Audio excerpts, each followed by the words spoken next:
Praise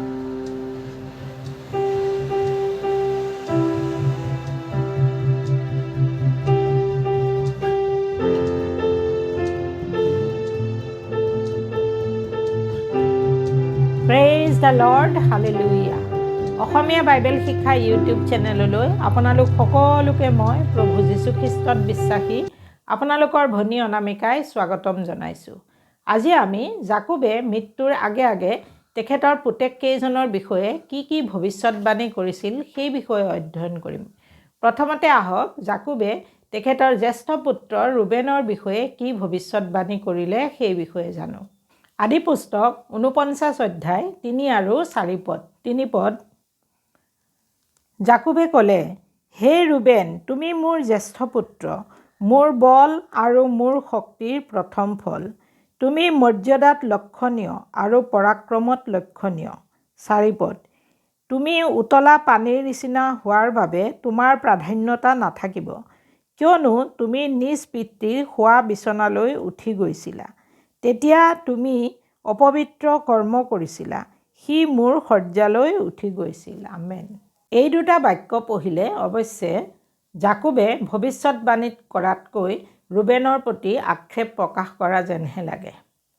এনেকুৱা লাগে যেন ৰুবেনে যাকোবৰ উপপত্নী বিলহাৰ লগত যি অপকৰ্ম কৰিছিল সেই কাৰ্যৰ বাবে যাকোবে নিজৰ জ্যেষ্ঠ পুত্ৰ ৰুবেনক ক্ষমা কৰিব পৰা নাছিল।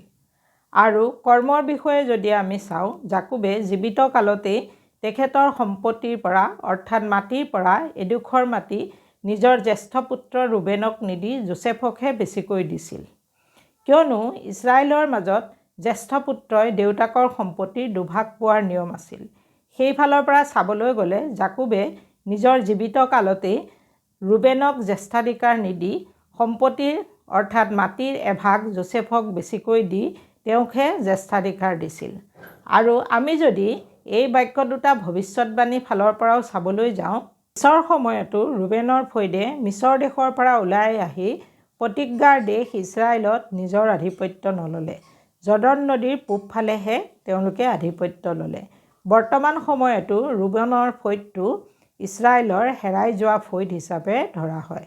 এতিয়া আহক চিমিউন আৰু লেবীৰ বিষয়ে যাকোবে কি ক'লে সেই বিষয়ে জানো। আদি পুস্তক ৪৯ অধ্যায় ৫ পৰা ৭ পদ।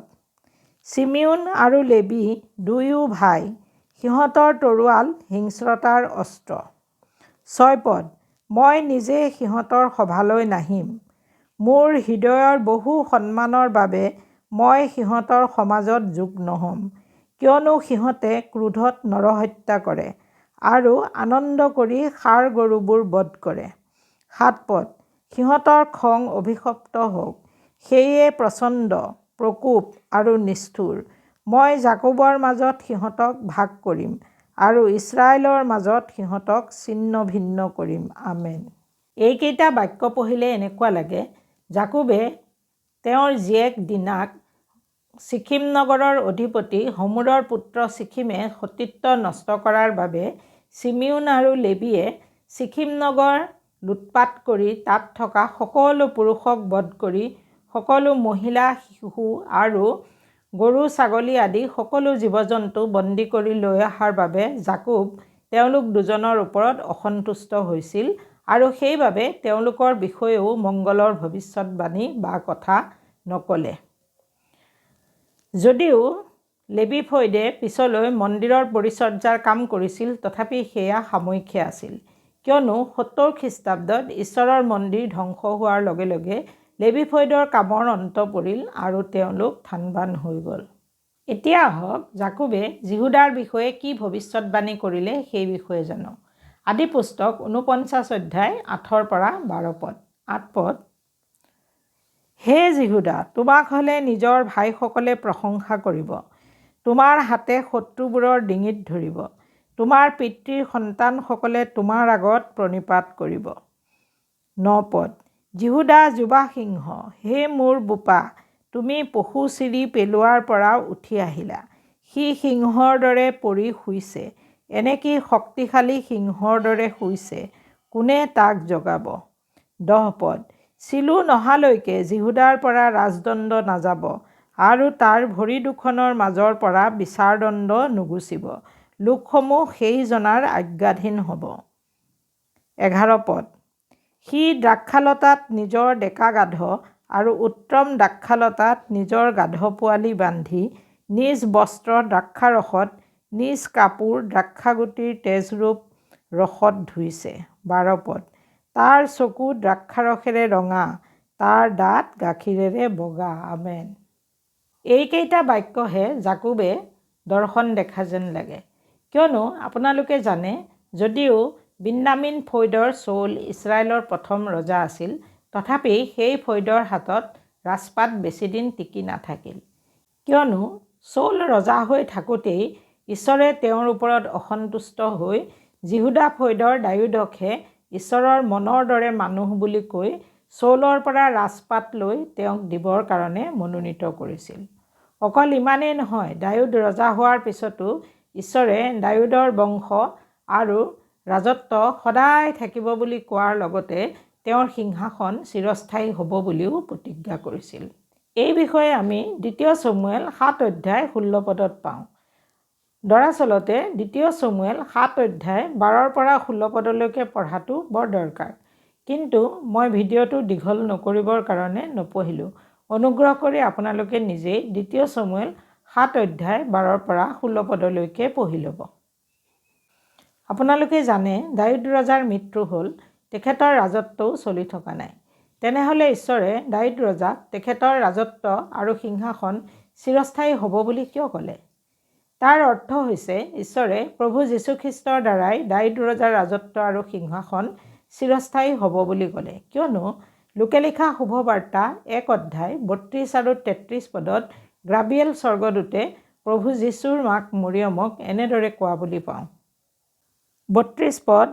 তেওঁ মহান হ'ব আৰু সৰ্বপৰিজনৰ পুত্ৰ বুলি প্ৰখ্যাত হ'ব। প্ৰভু পৰমেশ্বৰে তেওঁৰ পূৰ্বপুৰুষ দায়ুদৰ সিংহাসন তেওঁক দিব। 33 পদ। জাকোবৰ বংশৰ ওপৰত তেওঁ চিৰকাল ৰাজত্ব কৰিব আৰু তেওঁৰ ৰাজ্যৰ কেতিয়াও অন্ত নহ'ব। আমেন। সঁচাকৈয়ে জিহুদা ফৈদতে প্ৰভু যীশুৰ জন্ম হৈছিল আৰু তেওঁক দায়ুদৰ সন্তান বুলিও কোৱা হয়। আৰু জাকোবে ভৱিষ্যৎবাণী কৰাৰ দৰে প্ৰভু যীশুখ্ৰীষ্টকে জিহুদা ফৈদৰ সিংহ অৰ্থাৎ লায়ন অৱ জুডা বুলিও জনা যায়। আদিপুস্তক 49 অধ্যায় 10 পদত জাকোবে কোৱাৰ দৰে চিলো নহালৈকে জিহুদাৰ পৰা ৰাজদণ্ড নাযাব আৰু তাৰ ভৰি দুখনৰ মাজৰ পৰা বিচাৰদণ্ড নুগুচিব। লোকসমূহ সেইজনাৰ আজ্ঞাধীন হ'ব বোলা বাক্যটোৱেও প্ৰভু যীশুখ্ৰীষ্টকে বুজাইছে। কিয়নো চিলো শব্দটো ইব্ৰী ভাষাৰ শব্দ আৰু এই শব্দটোৱে 2টা অৰ্থ বুজায়।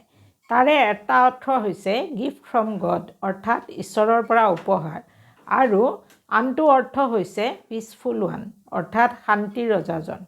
এই 2টা অৰ্থই প্ৰভু যীশুৰ ক্ষেত্ৰত প্ৰযোজ্য। এতিয়া আহক জবুলুনৰ বিষয়ে জাকোবে কি ভৱিষ্যৎবাণী কৰিলে সেই বিষয়ে জানো। আদিপুস্তক 49 অধ্যায় 13 পদ। জবুলুনে সমুদ্ৰৰ তীৰত বসতি কৰিব, সি জাহাজবোৰৰ আশ্ৰয়ৰ তীৰ হ'ব আৰু চিদোনলৈকে তাৰ সীমা হ'ব। আমেন।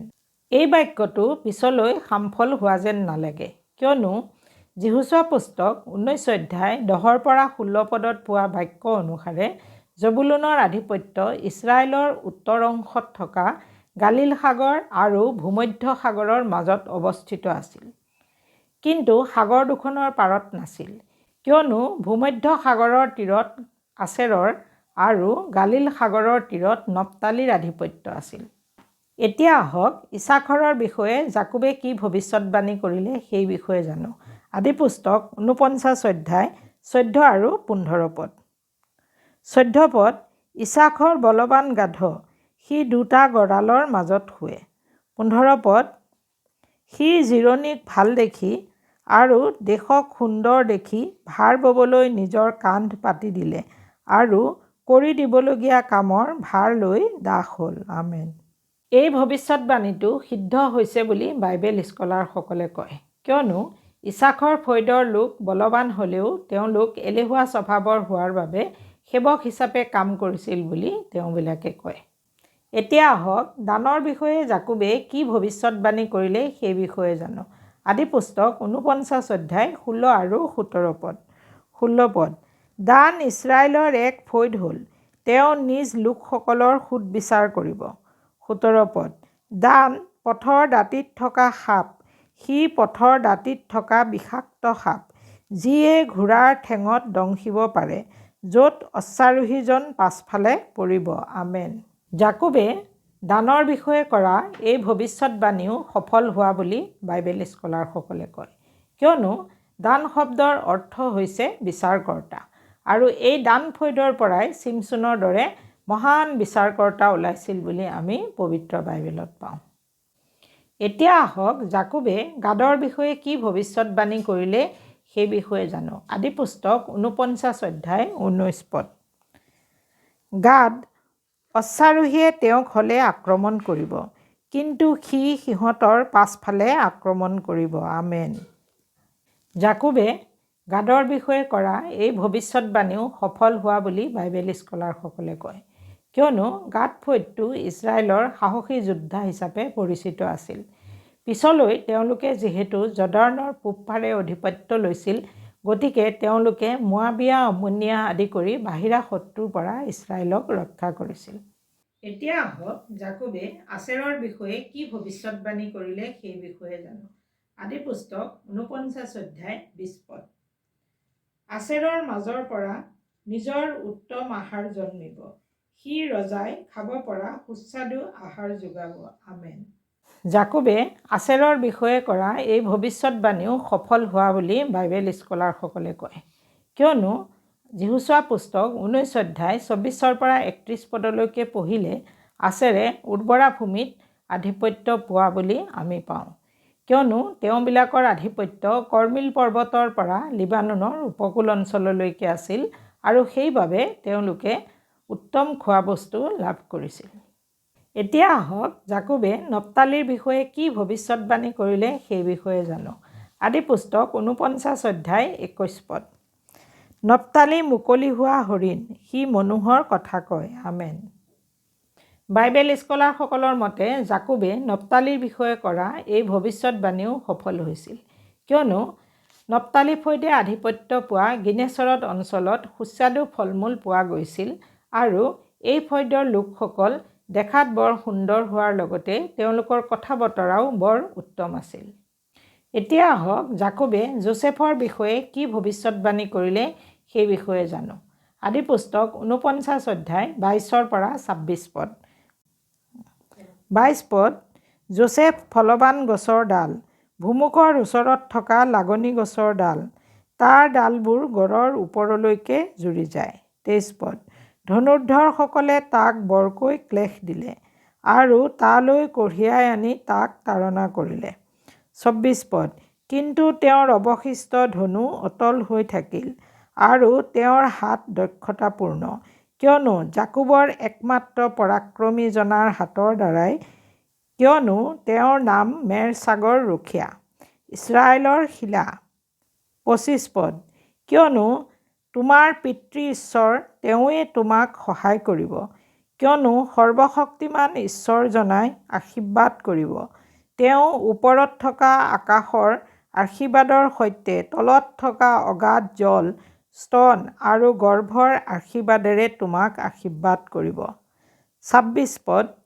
মোৰ পূৰ্বপুৰুষসকলৰ আশীৰ্বাদতকৈ তোমাৰ নিজ পিতৃৰ আশীৰ্বাদ ফলদায়ক হ'ল, আৰু চিৰকলীয়া পৰ্বতৰ সীমালৈকে ব্যাপি গ'ল। সেয়ে যোচেফৰ মূৰত থাকিব, ভায়েক ককায়েকসকলৰ পৰা পৃথকে থকাজনৰ মূৰৰ তালুত থাকিব। আমেন। আপোনালোকে জানে দেউতাক জাকোবে যোচেফক বেছি মৰম কৰিছিল, আৰু সেইবাবে ককায়েক ভায়েকহঁতে যোচেফক মিছৰ দেশলৈ বেচি দিছিল। কিন্তু ঈশ্বৰৰ অনুগ্ৰহ তেওঁৰ লগত থকাত মিছৰ দেশত তেখেতে গৈ অধ্যক্ষ হৈ আকালৰ সময়ত মিছৰ দেশৰ লগতে নিজৰ দেউতাক আৰু পৰিয়ালৰ সকলোকে মিছৰ দেশলৈ নি মৃত্যুলৈকে তেওঁলোকক প্ৰতিপালন কৰিছিল, আৰু সেয়ে জাকোবেও তেখেতৰ মৃত্যুৰ আগে আগে যোচেফক প্ৰাণ ভৰি আশীৰ্বাদ কৰিছিল। এতিয়া আহক জাকোবে তেখেতৰ একেবাৰে সৰু পুতেক বিন্যামিনৰ বিষয়ে কি ভৱিষ্যতবাণী কৰিলে সেই বিষয়ে জানো। আদি পুস্তক ৪৯ অধ্যায় ২৭ পদ। বিন্যামিন পশু চিৰি পেলাব পৰা ৰাং কুকুৰ। ৰাতিপুৱা সি মৃগ ভক্ষণ কৰিব, সন্ধিয়া পৰত লুট দ্ৰব্য ভগাই দিব। আমেন। জাকোবে বিন্যামিনৰ বিষয়ে কৰা এই ভৱিষ্যতবাণীও ফলিয়ালে বুলি বাইবেল স্কলাৰসকলে কয়, কিয়নো পিছৰ কালত বিচাৰকৰ্তাসকলৰ বিৱৰণ ১৯ আৰু ২০ অধ্যায় পঢ়িলে বিন্যামিনে কৰা কুকৰ্মৰ কথা আমি পাওঁ। এইখিনিয়ে আছিল জাকোবে তেখেতৰ মৃত্যুৰ পূৰ্বে পুতেকহঁতৰ বিষয়ে কৰা ভৱিষ্যতবাণী।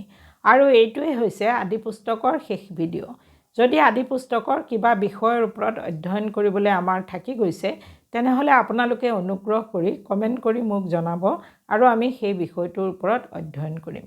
লগতে আপোনালোক সকলোৱে ভিডিঅ'বোৰ চাই চেনেলটো ছাবস্ক্ৰাইব কৰি লাইক, শ্বেয়াৰ আৰু কমেণ্ট কৰি মোক অনুপ্ৰেৰণা যোগোৱাৰ বাবে আপোনালোকক বহুত বহুত ধন্যবাদ দিছোঁ। আৰু আহিব লগা দিনবোৰতো আপোনালোকৰ সহযোগিতা পাই থাকিম বুলি আশা ৰাখিলোঁ। আহিব লগা ভিডিঅ'টোৰ পৰা আমি যাত্ৰা পুস্তকৰ বিভিন্ন বিষয়ৰ অধ্যয়ন কৰিম। প্ৰভুৰ অনুগ্ৰহ আমাৰ সকলোৰে লগত থাকক। আমেন।